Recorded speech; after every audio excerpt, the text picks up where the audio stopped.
se hacen interesantes y debatidas en las últimas asambleas, quería debatir un tema con Horacio.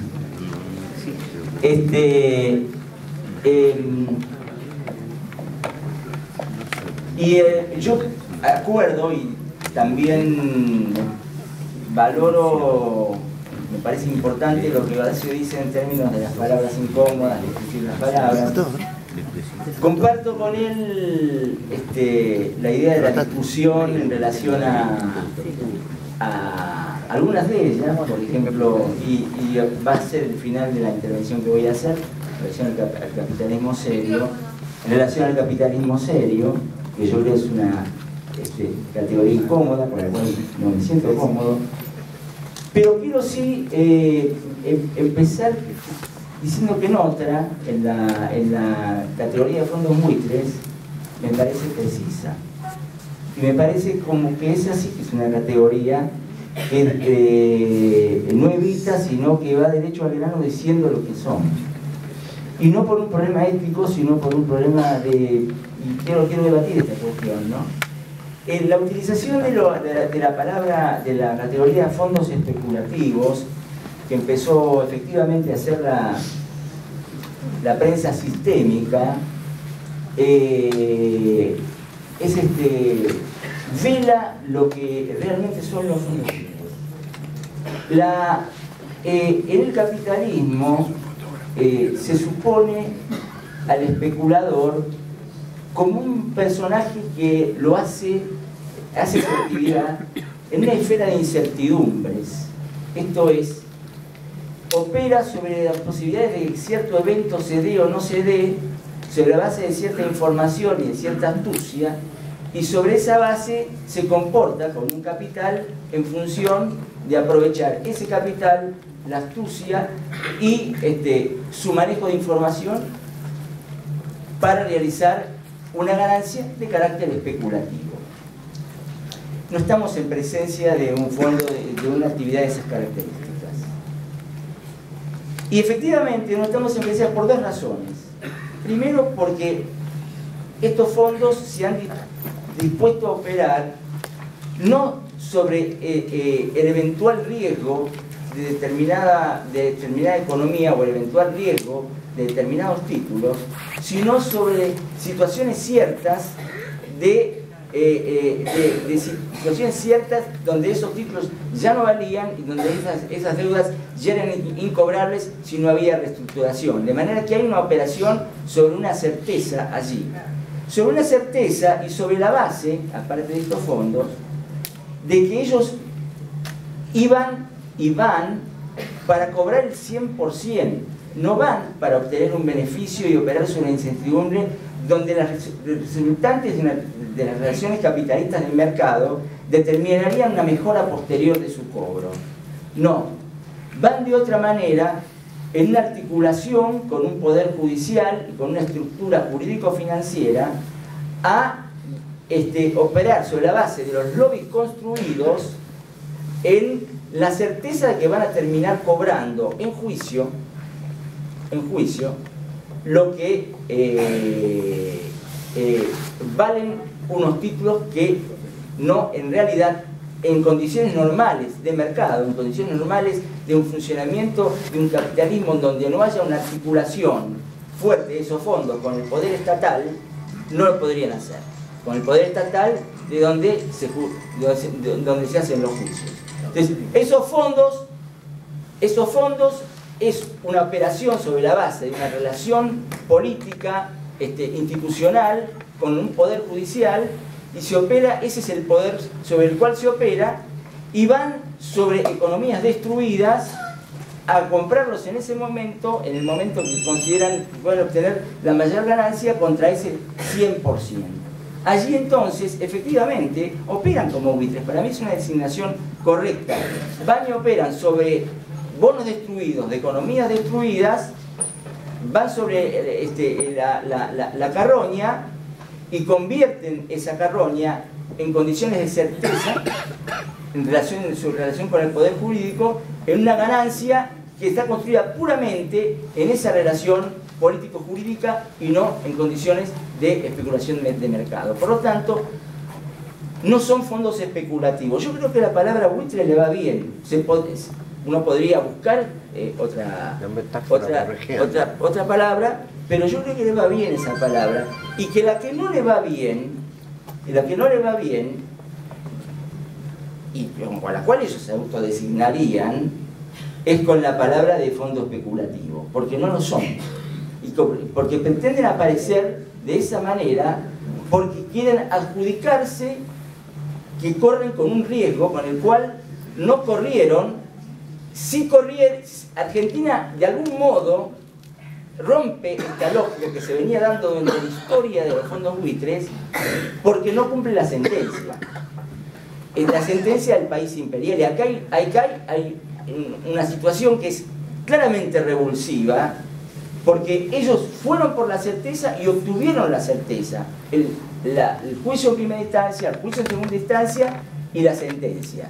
Ahora hay una situación nueva, no por un resultado de la lógica del funcionamiento del capitalismo, sino por una nueva instancia de organización del orden internacional que ha instalado la Argentina cuando decide enfrentar esta situación de esta nueva manera. Me parece un debate de todos modos de lo más rico y de lo más interesante, y le agradezco a Horacio que lo haya planteado, porque no se me hubiera ocurrido a mí pensarlo de esta manera, porque lo venía pensando mientras Horacio venía haciendo su intervención en relación a esta cuestión. Pero me parece que este debate, si son o no son fondos especulativos en el sentido que tradicionalmente lo refieren el pensamiento normal de la lógica capitalista, y no lo son. Son buitres. Son buitres que operan en condiciones de certeza sobre la base de una articulación superestructural con el poder central. Esto me parece... Bueno, ahora, muchas veces se ha comentado en esta asamblea, inclusive se hicieron impugnaciones a la Comisión de Economía de Carta Abierta, inclusive se le hicieron impugnaciones a la Comisión de Economía de Carta Abierta diciendo, no se trata el tema principal, que es el tema de la inflación, bueno, tenemos el tema de la ley de desabastecimiento ligado con el tema del consumidor. Y tenemos el debate armado alrededor de la ley de desabastecimiento que hace la derecha política y la derecha empresaria. Y la hacen sobre aspectos muy fuertemente vinculados a una disputa ideológica, que tiene su correlato en la disputa política. Cuando se habla de la inflación, entonces, ¿de qué estamos hablando ahora que está esta discusión sobre la ley de desabastecimiento, que plantea la posibilidad de que la presidenta, que los gobernadores establezcan precios máximos en determinadas circunstancias, que establece la posibilidad de que se intervenga para controlar márgenes de beneficio, que establece las penalidades de multas a pagar previamente a la impugnación de la medida, pero sobre todo, y voy a restringirme a una cuestión, allí está la idea del margen de beneficio. La idea del margen de beneficio pone en el centro la cuestión que desde el ámbito de los que respaldamos el proceso kirchnerista, o lo que se dio en nuestro país, desde el ámbito de la discusión económica, lo pusimos siempre en el centro en relación a qué significaba la cuestión de la inflación.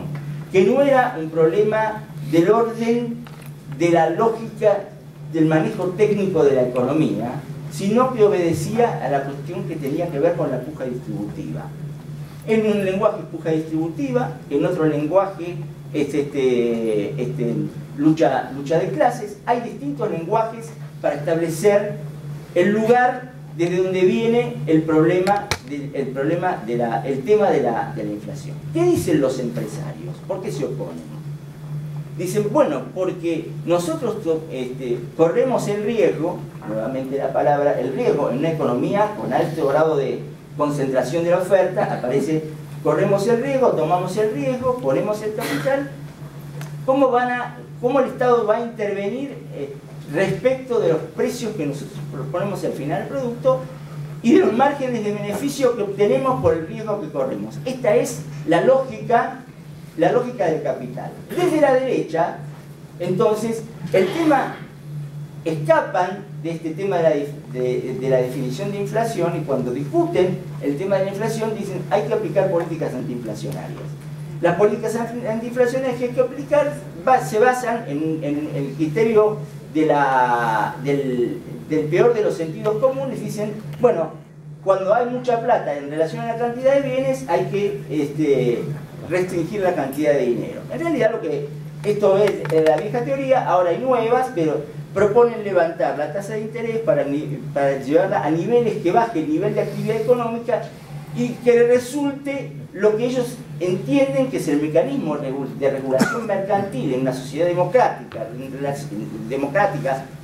formal sería en ese caso, que es que la economía tenga un nivel de actividad donde el nivel de desocupación fije una tasa natural de desempleo que no acelere la tasa de inflación o que garantice una disminución de la tasa de inflación.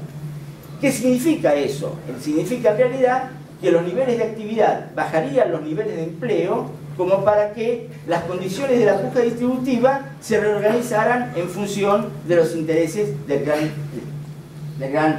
capital. Pero no lo dicen así.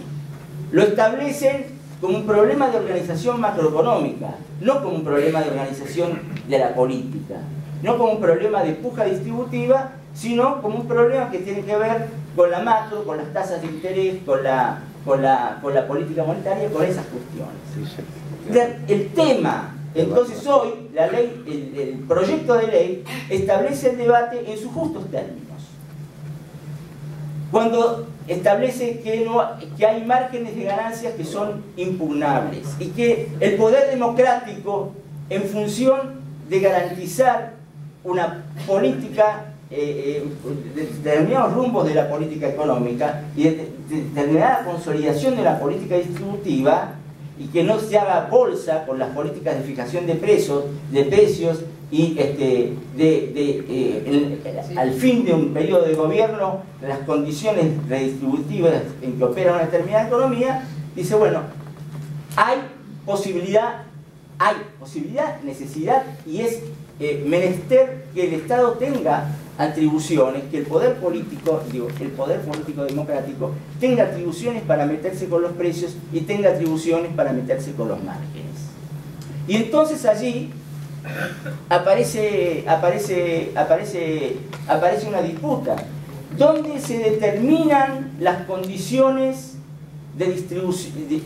distributivas en el marco del mercado, esto es, de lo que es el dios de la sociedad, de la organización de la sociedad capitalista, o en el marco de la decisión democrática del conjunto de la población, porque hay una tensión muy fuerte.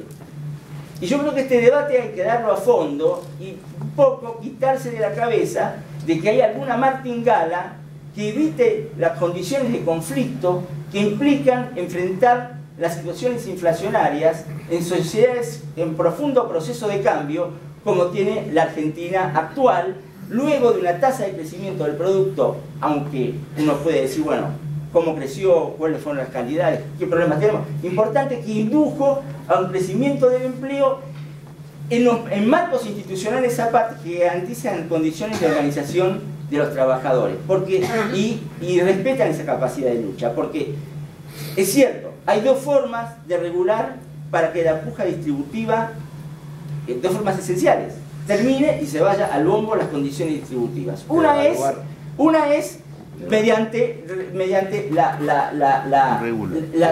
bajar el nivel de empleo.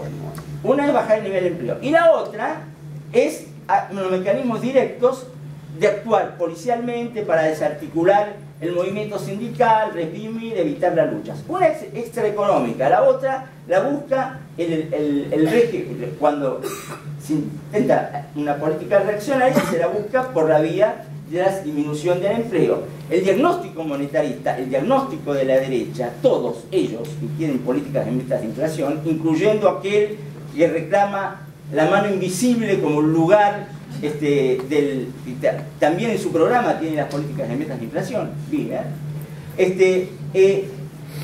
pretenden una regulación de la tasa de inflación que vendría como resultado de debilitar la capacidad de los salarios, recomponer la ganancia empresaria y tranquilizar la situación en una situación distributiva peor. Entonces, aquí entonces hay una tensión, y yo creo que este tema, estas cuestiones, tenemos que tomarla en la carta. Hay una tensión entre la democracia y el capitalismo. Entendido el capitalismo como lo que es un régimen que tiene el mercado puesto en su centro. Esto no implica que uno tenga que tener resuelto qué tipo de organización económica tiene que tener en el futuro. Este es un amplio campo de debate. Lo que sí es cierto, que la lógica de la democracia, la lógica de una democracia nacional y popular, tiene fuertes puntos de tensión con el tótem del mercado y las esencias de lo que